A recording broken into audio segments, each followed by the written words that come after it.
ଗୋଟିଏ ଗାଁରେ ଜଣେ ଗରିବ ଚାଷୀ ରହୁଥିଲେ। ଦିନେ ସେ ଏକ କୁକୁଡ଼ାଟିଏ କିଣି ଘରକୁ ଆଣିଲେ। अरे वाह, ए कुकुड़ाटी तो बहुत सुंदर होईची। एई कुकुड़ाटी अंडा देले मु बजार रे बिक्री करबी।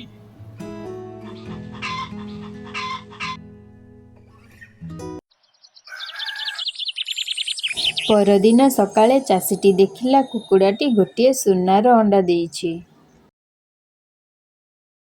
अरे यह तो सुनार अंडा। ताहले कुकुड़ाटी कौन सुनार अंडा देउची? सतरे जदि एमिति हुअंता ताहले केते भल हुअंता।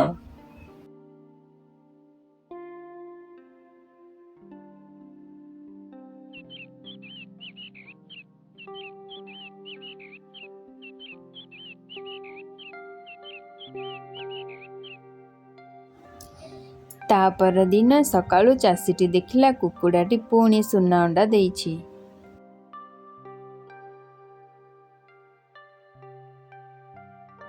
अरे वाह, ये तो सुना अंडा दिया कुकुड़ा। मोरो भाग्य चमकी गला।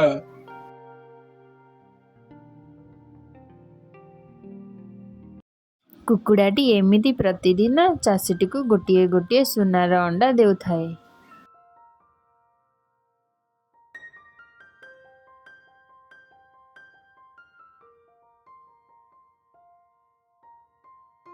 କିଛି ଦିନ ମଧ୍ୟରେ ଚାଷୀଟି ଧନୀ ହୋଇଗଲା।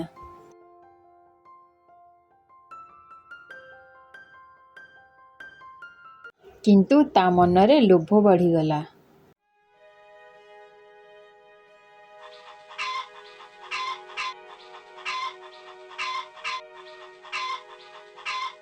जदि एहार पेट भितरे सबु सुना थाए ताहले मु एक दिनरे बहुत धनी होइजिबी।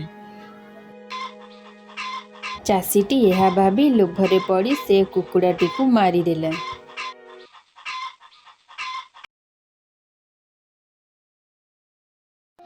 अरे ए कौन कुकुड़ार पेट भितरु तो किछि भी सुना मिलिलानी।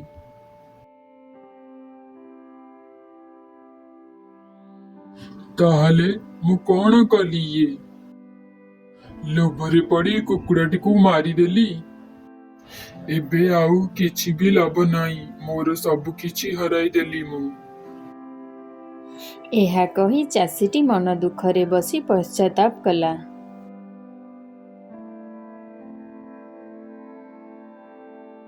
ଏଥିରୁ ଆମକୁ ଶିକ୍ଷା ମିଳିଲା, ଅତି ଲୋଭ ସର୍ବନାଶର କାରଣ ହୋଇଥାଏ।